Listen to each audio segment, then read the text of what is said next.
birthday! Atong mga questions mga sir, what is your target audience sa anong business sa mga bros? Actually, ang aking target is mga estudyante like sa mga college, kaya ako mga pinanungan sa is affordable lang siya, kaya rin sa mga estudyante. Sa mga part sa mga business, and what is your industry? Kasi sa ako is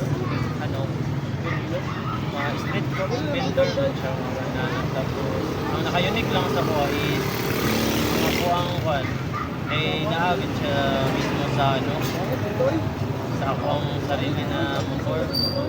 Pwede ko makatravel sa asa o pwede ko makadisplay sa